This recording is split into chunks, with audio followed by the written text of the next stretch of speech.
Okay. I want this microphone, Barry. Can you trade? I can see the headlines tomorrow. Candidates battle over microphone. We learn from our mistakes. We learn far more from our mistakes than we do from our successes. And I don't know if this is a failure. It's personal.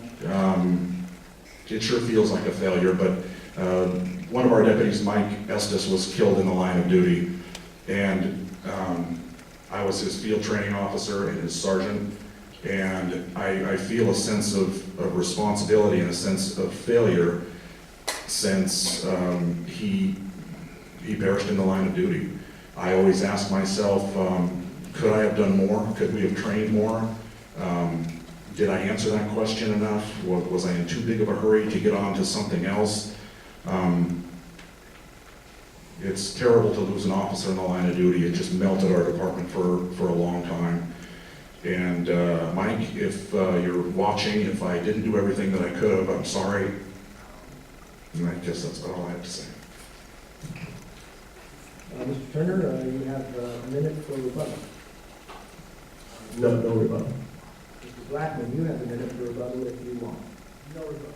And Mr. Cooper, you have it. All right. Our next question will be answered in this order. First, Mr. Blackman, followed by Mr. Cooper, and then Mr. Turner. And this is the question. Assuming we sometimes never advance beyond our kindergarten years, do you play well with others? As the sheriff of Walla Walla County, it is important that you play well with others. In your opinion, who are those others with whom you should play well, and have you played or would you play well with them? And we're starting with Mr. Blackman. It's been quite a learning curve since I've joined the sheriff's office some 30 years ago. I didn't always play well with others, but I've learned that you draw a lot more flies with honey than with vinegar. I do play well with others. I've worked with many of the current elected officials that are in our county over the period of time that I've been here. I think that most of them will speak favorably of me and their interactions with me. As far as who I would have to play well with as the sheriff, I would have to certainly get along with the commissioners and the other elected officials, the county auditor, the assessor, the judges, the Department of Probation and Parole. Those are all different people that you have to play well with to do a good job. You also have to get along well with the Commission Deputies Association, because often when we come to contract negotiations, there are different ideas of what's appropriate as far as enhancing the positions of both parties. I think that's about it. Mr. Cooper, do you play well with others? I do. Me and Barry are sharing a microphone up here. That's we need to get along with everyone, and that really starts with trust. And it means that when we have meetings, conversations, any type of interaction, that we're able to trust the person across from us and that they're able to trust us. And if you can't get past that, you're never really going to have much of a relationship, and you're going to see gridlock, similar to what we're seeing right now. It's very unfortunate with the sheriff and with the commissioners that we're in a gridlock situation. And I'm not going to sit here and tell you it's all the sheriff's fault or it's all the commissioner's fault, but I think that there's been a measure of trust that's lost. Very first thing that we need to do is to build those bridges back up. I'm, like as I stated before, president of the Commission Deputy Sheriff's Association, so I'm our deputy's guy as far as going to the commissioners and negotiating budgets. I'm the person that was chosen by the Fraternal Order of Police to run their organization, and I appreciate that, and I will continue to do that as sheriff, to be able to build trust and to be able to move forward and to make sure that we are doing the best job that we can with any agency that we interact with. Mr. Turner, do you play well with others? I like people, and I like. And you like the microphone that works? Perfect, how's that? Okay. I like people, and I like working with people, and I'd like to think that I get along well with others. And if you take a look at the people that have endorsed me from our community and from our professional, public service, safety professionals, I think it speaks volumes as to what we've accomplished in the last 4 years. The commissioners were mentioned, and one's here tonight. You know, it's no secret that Commissioner Tompkins and I, that he doesn't like me. That's okay. We still got a lot done in the last 4 years, and we'll get a lot done moving forward. I get along great with Commissioner Johnson. I'd like to think that I get along great with Commissioner Dozier. We don't always agree, but that's his job. It's my job to advocate for you. It's my job to advocate for the men and women of the Sheriff's Office. The reason that we've done well in the last 4 years is because of the relationships that we've built. You know, I established the roundtable meetings in all 4 corners of this county every quarter so that I could get out and meet people. I've met with some wonderful people that have told me how we can serve them better. And we've changed a lot to address those needs, and I think that's why things are going so well. A critical part of our job is the Civil Service Commission. They're the ones that get us the people to hire, and they're the ones that establish civil service rules, and we've worked really well together, those 3 commissioners and I. I'm proud of that relationship. I'm proud of the fact that the city fire chief, Bob Yancey, endorses me. Fire chief of District 4, Rocky Eastman, endorses me. Fire chief out in Burbank, number 5, endorses me, Mike Wickstrom. We've built great relationships with the employees that work there, our counterparts, the Walla Walla PD, the College Place PD, law enforcement agencies that surround us. You know, Rocky Miller, the sheriff up in Columbia County, endorses me. We have a great working relationship, and he helps us and I help them. So to the question, do we play well with others and accomplish a lot because of it? The answer is definitely yes. Mr. Blackman, you have 1 minute if you want to make any rebuttal comments. Mr. Cooper, you have 1 minute if you want to make any rebuttal comments. Okay. I don't know. All these people endorse the sheriff, and I don't know really what to say about that, except for, boy, if you were Barry or I or any one of the 6 people that had been investigated, or if the morale, you know, that you'd seen and you'd watched the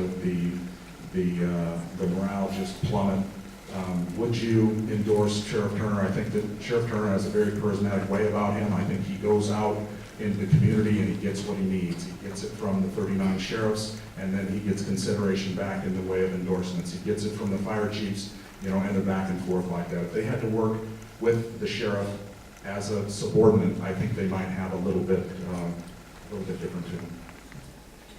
And Mr. Turner, you have 1 minute if you want to make any rebuttal comments.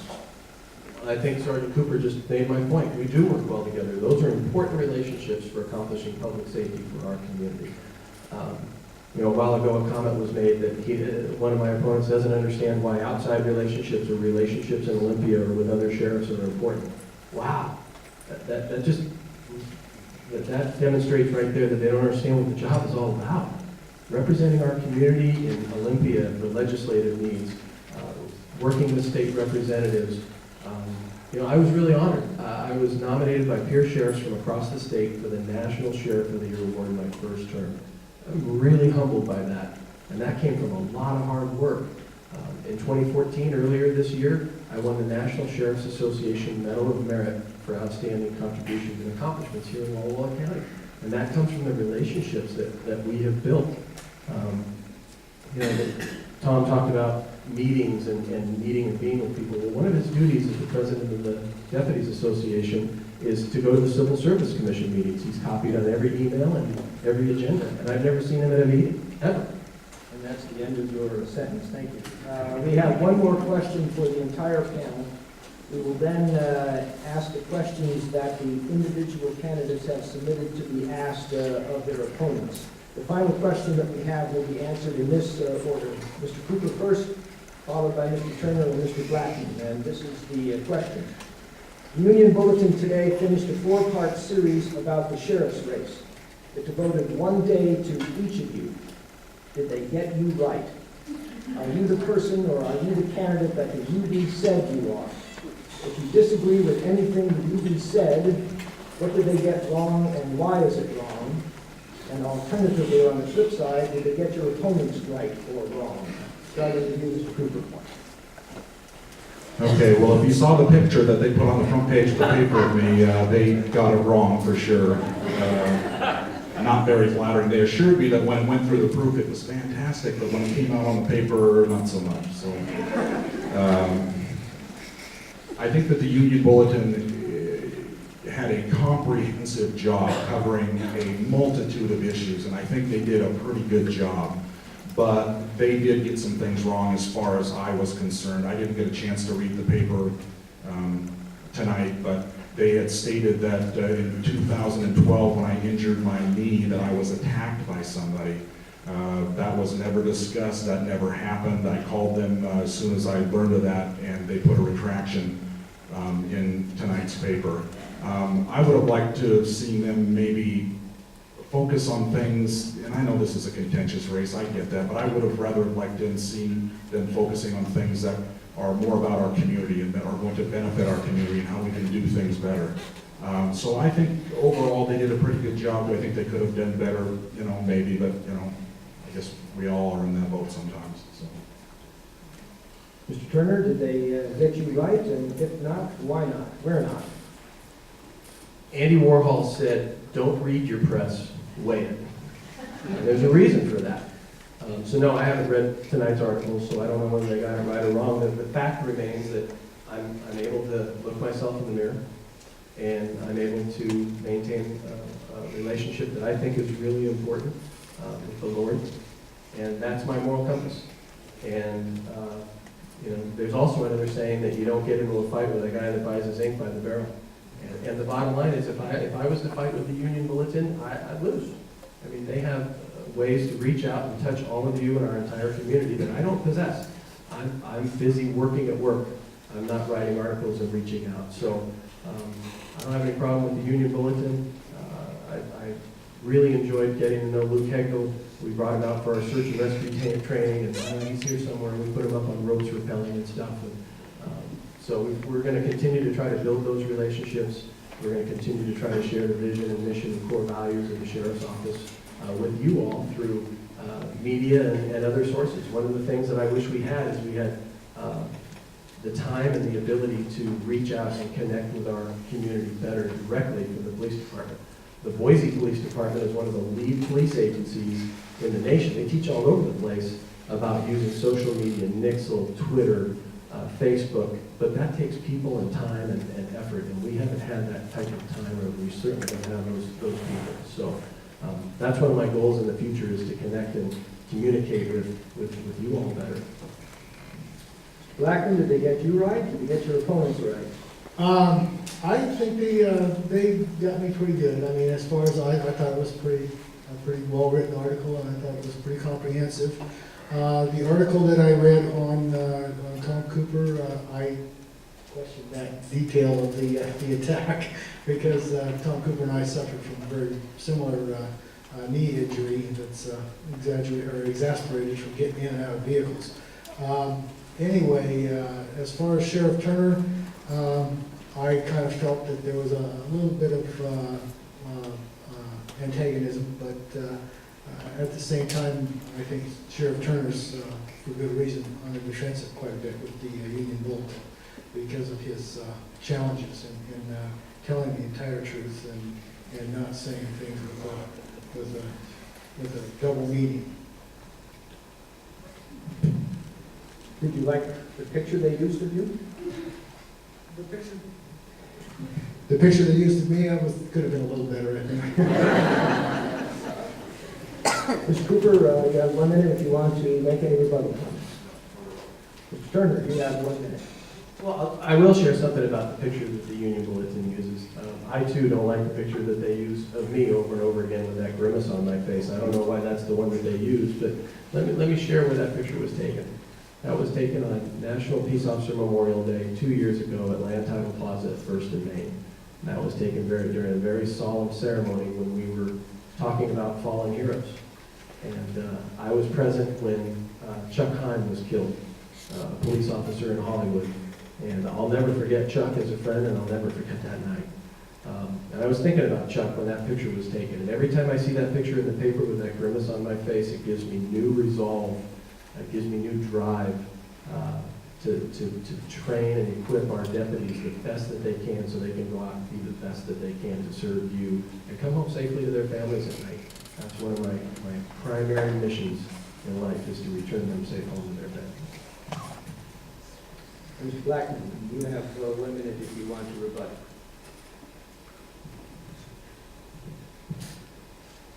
Coming home safe is one of the priorities for all the deputies when they go out on a shift.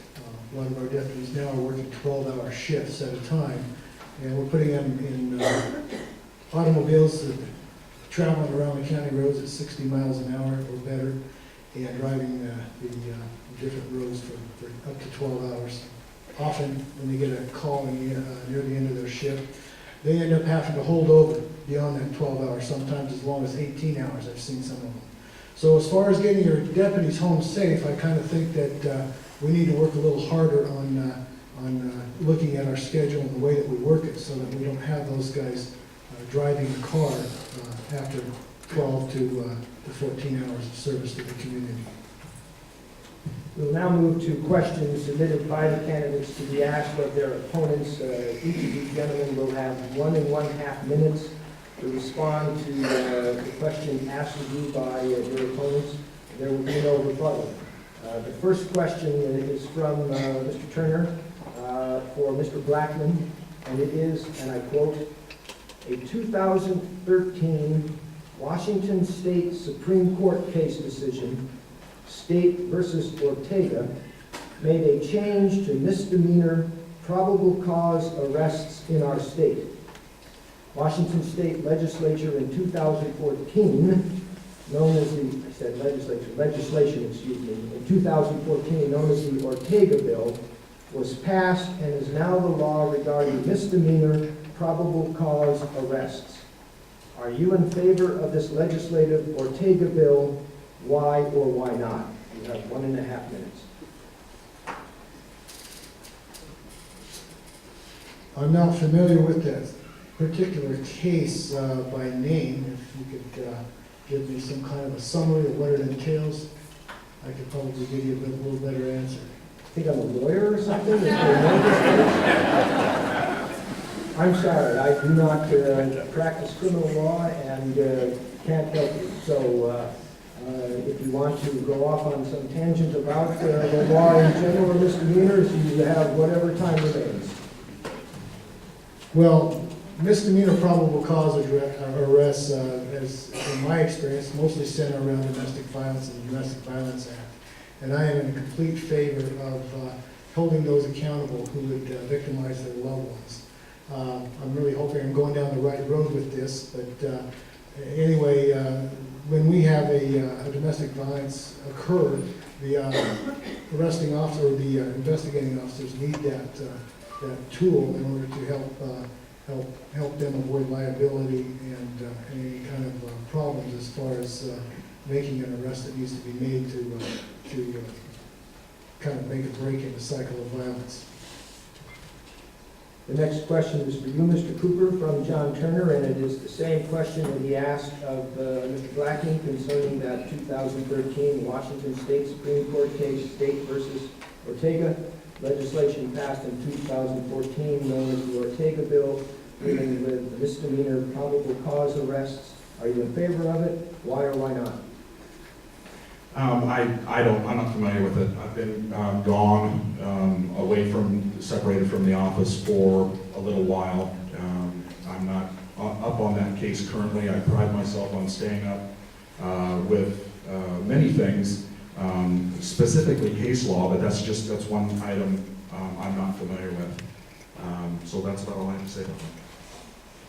The next two questions came from Mr. Cooper. This question from Mr. Turner is, and I quote, "In the Tushy debate, you stated, quote, I can't wave a magic wand and create a qualified Hispanic law enforcement candidate. College Place PD has 6 qualified bilingual candidates on their civil service list. Walla Walla Police has 5 bilingual officers working for their department. Given the fact that Walla Walla County has a Hispanic population of over 20%, please tell us what you have done specifically over the past 3.5 years to secure bilingual patrol deputies for Walla Walla County. Well, I've worked with the Civil Service Commission, which is the entry gateway point to get a job on the Walla Walla County Sheriff's Office, regardless of the position, if it's a civil service position. We've had talks, and they have spent money, your taxpayer money, to advertise in Spokane and in Yakima and in the Tri-Cities, and we recruited particularly females and Latino officers. We have had the ability to hire 2 Latino corrections officers in the past, in the recent time, the last 18 months or so. And we also hired a Spanish-speaking receptionist.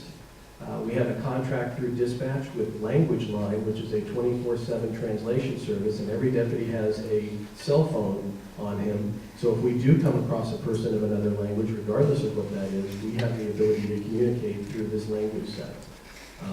I showed you the Civil Service Commission lists of applicants, and the applicants are banded, and when I request for a new employee, we have a rule of 3 county, and 3 names are submitted to me, and every time that I've had the privilege of hiring a new deputy sheriff, and given those sheriff's office interviews, the last sheriff's interviews, none of those applicants have been Latino. So, to oversimplify it, you can't hire what you don't have on a list. Moving forward, it's obviously a Civil Service Commission issue, and we meet on a regular basis, and we'll discuss it. But I think that we've done a good job of providing a way to communicate with people of other languages and cultures.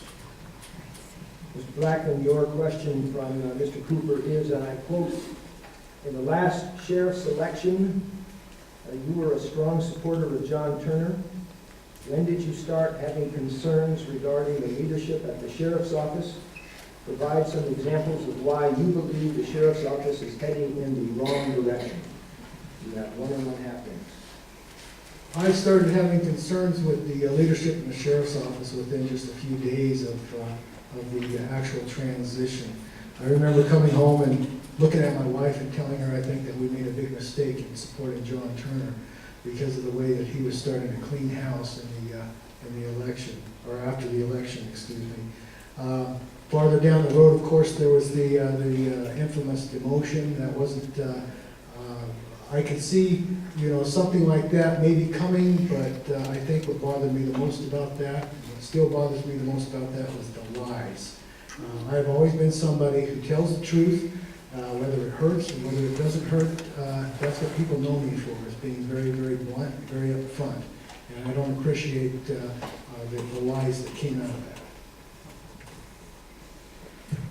These next 2 questions are from Mr. Blackman. The first question is for you, Mr. Cooper, from Mr. Blackman, and the question is, and I quote, "Given your current physical condition, how does that impact your ability to perform the job duties and function of the office of sheriff?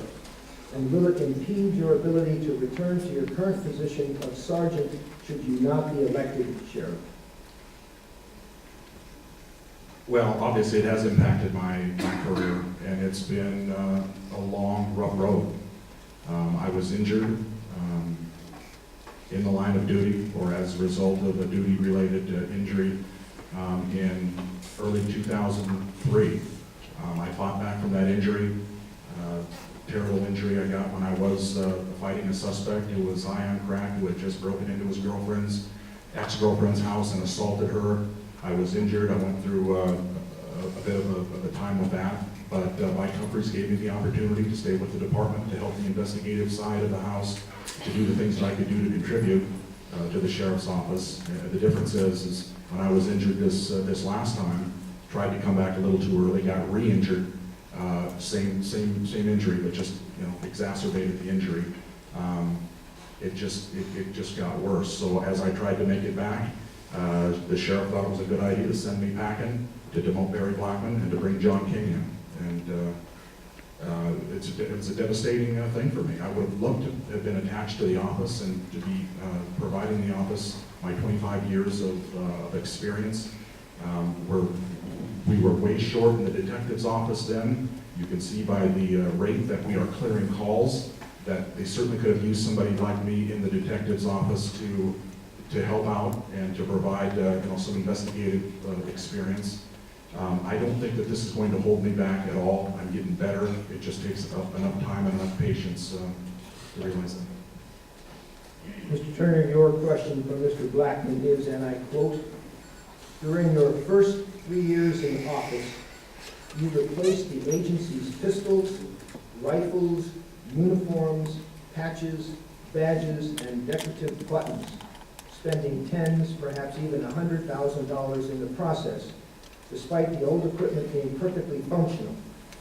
With the jail in its current state of disrepair, having the greatest potential of bringing serious liability and risk to the sheriff's office, why hasn't the jail been as high a priority as matching badges, and how will you prioritize addressing the infrastructure of the jail?" You have 1.5 minutes. Well, I think we've done a great job on both. They're funded from different sources. The maintenance of the jail is through the facilities maintenance department and their director through a different budget and a different pot of money. And we've done a good job of keeping an old 30-plus-year-old county jail functioning. When it was designed with things, they don't design with jails now, but we didn't know it. The drains are narrow instead of being big, and there's little tiny tiles in the shower that they use to screw stuff up, where it's a constant process. I told you that I met with the deputies and all the employees, what could we do better for you? And new weaponry, new technology, and new uniforms was at their top priority. The old uniforms were 100% polyester, they were miserable in the summer, they were cold in the winter, and they were a fire hazard. Thanks to Tom Cooper, he came and testified, and so we got some money for those new uniforms. We look professional, it boosted morale on the agency, and I think we've done a really nice job with our weaponry. Shooting scores have increased. One of the most significant things in law enforcement is the use of deadly force. And we train to use it, but we hope we never have to. But like I said, one of my top priorities is to equip and train the men and women that go into harm's way the best that they can be trained and equipped. And we have old Vietnam vintage-era rifles. Some deputies didn't have a rifle. Some deputies didn't have a rifle and a shotgun. So we fixed that. Thank you, gentlemen, for answering the questions from the chamber, and each of you. We will now conclude with closing statements. You will each have 2 minutes to tell us whatever you want, or say whatever you want, and we will do the closing statements in this order. We will begin with Mr. Turner, who will have 2 minutes, followed by Mr. Blackman, 2 minutes, and then Mr. Cooper, 2 minutes. So, Mr. Turner, you have 2 minutes to make the closing statement. Well, thank you, and thank you everyone for being here. The fact that you're here shows that you care about our community, you care about our quality of life, you care about your sheriff's office and the people that work there. And I think that speaks volumes as to what a tremendous community we have.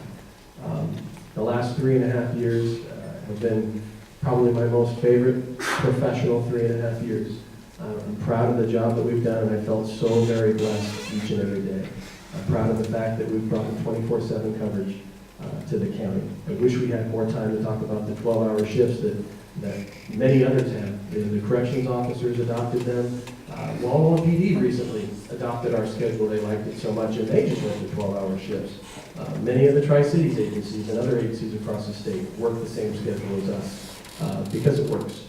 And our deputies like it. There's a clause in their contract that if they don't like it, all they have to do is invoke the clause and it goes away and we go to something else. And so far, the deputies haven't chosen to do that. I don't have a dog in that fight. I don't work that schedule. Also, if it is an issue to them, all they have to do is bring it to me. Neither one of my opponents as supervisors have ever written me a memo or put their concerns in writing, nor have they ever offered a better solution. It's just become, unfortunately, a political issue. I'm really pleased that we were able to bring canines to our community. I'm really proud of the partnership with the Youth Alliance and with the Walla Walla Police Department, with surrounding law enforcement agencies and schools and parents, and just being at the school board yesterday was wonderful, trying to make things better for our community.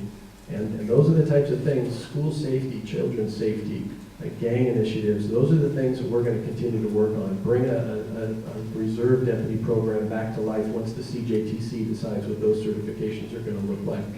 It's been an absolute honor and privilege to be your sheriff. I'm really happy that you were here tonight.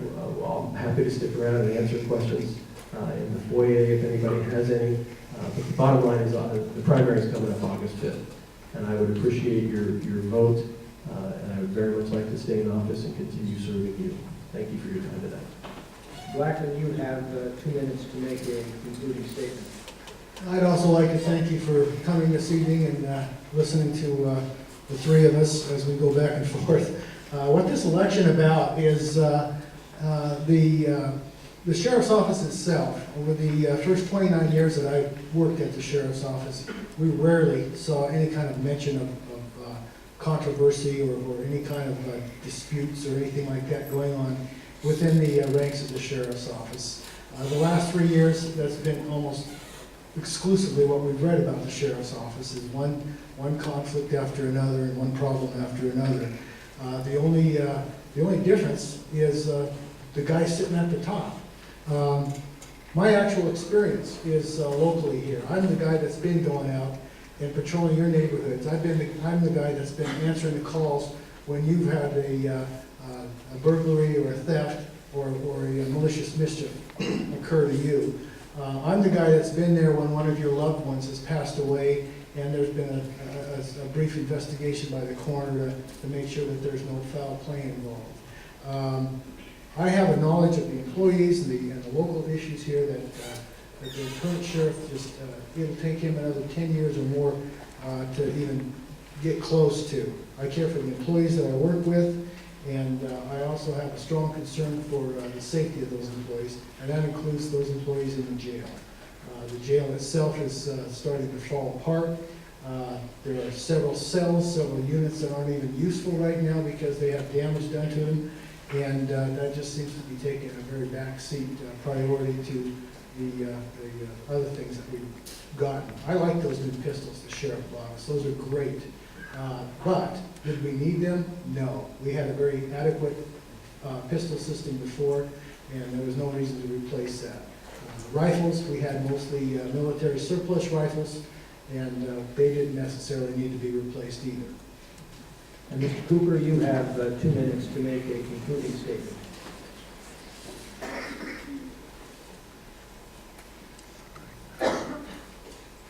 Well, I would like to make our community safer, and I think that there's a number of different ways that I can do that.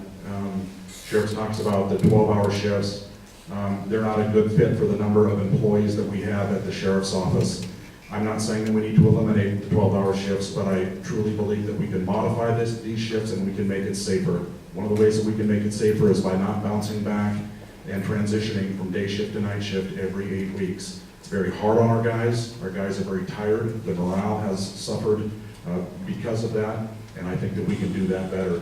As an administrative staff, we have got to be consistently looking at ways to make the job of a law enforcement officer safer and easier so that he can go out and feel like he's able to do his job without any distractions. I'm going to appoint Washington State certified administrative staff, a working staff. They're not going to sit in the office. I'm not implying anybody's just sitting in the office currently. I'm just telling you that my staff is going to be a working staff. I want them to get out in the office and provide leadership to the rest of the deputies. I don't think that an administrative staff can really appreciate what's going on out in patrol if they're not out there with them. I'm going to restore the public's trust, build better relationships with the commissioners and other elected officials and department heads. I will recruit bilingual officers.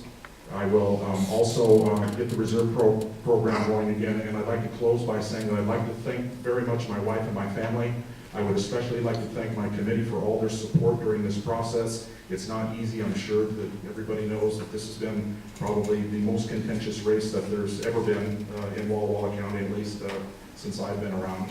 I would appreciate your vote. I will work hard for you if you elect me for sheriff, and I will be a sheriff you can trust. Thank you. Gentlemen, on behalf of the Walla Walla Valley Chamber of Commerce, I thank you for your participation this evening. More importantly, I thank you for the service you've provided over the years, and trust that thanking you in the future for the service you will continue to provide.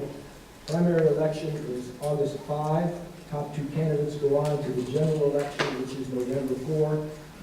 I think we're fortunate, all of us who are here this evening will acknowledge that whichever candidate ultimately prevails, we will be well served with our sheriff, whoever that is. On behalf of the chamber, I thank all of you for your attendance this evening. We are adjourned.